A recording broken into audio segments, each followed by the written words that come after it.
Sport izleyenleri 3 saniyeye hepiniz hoş geldiniz. Her hafta olduğu gibi basketbola dair en özel isimleri ve en özel konuları 3 saniyede sizlerle buluşturmaya devam ediyoruz. Bu haftanın konuğu NBA efsanelerinden biri olan Detlef Schrempf. So Detlef, hello, I am Deniz Aksoy from Esports TV Turkey. How are you? I'm doing great, thank you. How are you doing? I'm great. I'm super excited, as I said before, and I'm super honored because I am here right now doing this interview with 2 times Olympian, 3 times NBA All-Star, first European NBA player, and as an NBA legend. You know, I'm super honored by doing this. And 3 decades, you know, you've been playing with different teams. And how would you describe your career when you look back right now? Wow, that's 3 decades. You're making me sound really old. No, definitely. Well, you know, I'm proud of my career because I think I got as close to 100% out of it as I could. I felt I prepared myself well, trained well, tried to keep myself healthy, and you know, I had a passion for the game. I love basketball, so from that standpoint. You know, I like to look at positive things that you know, people go, "Wow, you didn't win this, or you could have done that, or you should have shot more." You know, I'm pretty happy with where I am and what I did. I wish I had a ring, but I don't. But a lot of other people don't. So I feel pretty good about my career, and I hope it inspired other people, especially people from, you know, Europe and Germany, to come and give it a try. Exactly. And since you mentioned about the ring, I would like to ask you this question because on 1996, during the NBA Finals against Chicago Bulls, what was the moment that you would never forget in your life during those finals?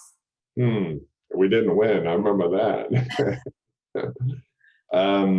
No, just being part of it, right? Because you work so hard all season long, and you go through all these different playoffs, right? You struggle, you win a series, you move on, and you know, we beat Utah, and it was a really hard fought battle. I mean, back in those days, it was bloody, it was tough, and then you get to the finals, and it's just, you know, the hoopla, all the media, the world media is there, and it's just amazing. You know, so from that, you know, you kind of go, "Oh wow, we're here." You know, it's just such an accomplishment. Except it's not, because you still got to win. But it was just amazing to be part of that journey. You know, making it to the finals, and we had hoped to get back there again right after what we did.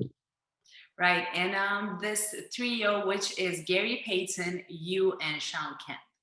How is the chemistry? How was the chemistry between these 3 players? Yeah, so yeah, Gary, like I said, Gary and I, we fought and practiced all the time, and actually all of us, all the veterans, were on Gary all the time because he didn't want to practice. So he would sit on the sideline and talk stuff and talk about the players, and we would just, you know, tell him to shut up, or he can't talk unless he practices, and then he finally would practice. So there was always this you know, this intense competition. And we took that to the court because we played, you know, we played together and we played hard, and we always knew that we had a chance to win. You know, because Gary had this cockiness, Shawn was just doing incredible things, and it was always exciting, you know, and the fans were behind us. So it was a great time to be in Seattle playing basketball. Yeah, this is amazing. And what do you think about Seattle Supersonics when you look back right now? Well, I hope to see him here again very soon. Again, it was a great time. Seattle is a sports town.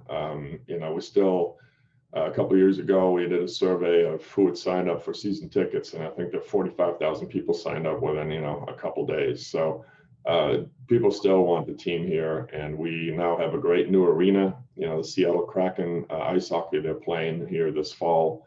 So we are ready to have an NBA team, and hopefully we will again. Hopefully. And I don't remember if I mentioned that class of 2021, you are selected as a Hall of Famer. You're a Hall of Famer right now, and congratulations with that. And I want to talk, because since I'm connecting you from Turkey, from Europe, I want to ask you also this.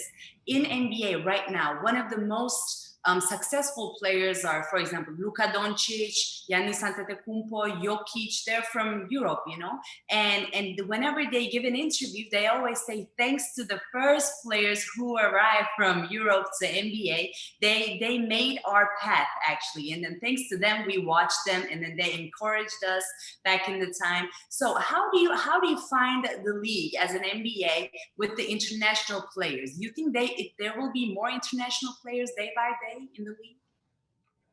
Yeah, totally. I think the NBA is obviously a global sport. It wasn't yet when I started. I think it just started that way, maybe even with the Dream Team in '92, where it just exploded, globally. But I think we're going to have more and more international players because of that, because more people are playing. It's gotten more competitive. You take a continent like Africa, who is just exploding with basketball talent. And now for the first time ever, they have a league. They got coaches over there teaching these young players how to actually play the game. So I definitely think there'll be players that will continue to come from all over the world to play in the NBA, because that's the best place to play. Exactly. And when you watch the players from Europe, how do you evaluate their performance as today's era comparing to yours? Oh, I think they're great. I think they're not judged anymore to be a player from Europe. They're just judged on being good basketball players. And when you have a player like Jokic who win MVP and all the incredible things that he can do, people appreciate good basketball. And they're not talking about him, well, he's not running fast, he's not jumping out of the gym, he's not dunking on people. He's making incredible, smart basketball plays. And that to me is, people evaluate what a good player is, and it's based on the skills and how they impact the team. So it's great to see. Yeah, exactly. And how good do you think you could be in today's NBA? Oh, awesome. I think I would do okay. I think I would do okay. You would do okay, not great. No, I think like I said, I'd love to play in that way, and not get hit all the time. It'd probably be fun to play that way. So.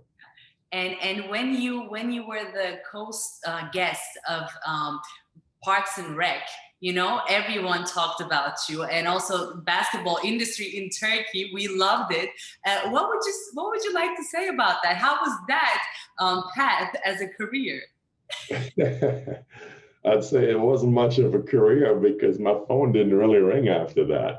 No, it was just a cameo appearance for a charity, and it was supposed to be a one-time deal. And they said, "Well, this was kind of funny. Let's do it a couple more times." But I had another guy come join me. I think the third or fourth time, Roy Hibbert, who played, for the Pacers, and was 7-1 or so, and he was like, I really want to be, in the movie business. And I was like, dude, who are you going to play? You're 7'1". I'm 6'10". I can't only play myself, or I'll be like a villain with a helmet on, So, yeah. And I had no talent, but it was fun to do it.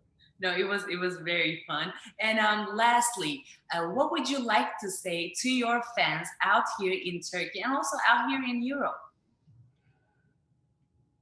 Just support basketball on your local level. There are a lot of young kids that are trying to play, and just support them and help them succeed, because that's our next generation. And nowadays, especially that young generation is getting distracted by so many other things, and we want them to be active. So give them a chance. Right. Detlef, thank you so much. It was an honor for me to have this interview with you. Thank you. Thank you so much. Take care. Değerli spor izleyenleri, haftaya tekrardan yeni bir 3 saniyede görüşmek dileğiyle. Hoşça kalın.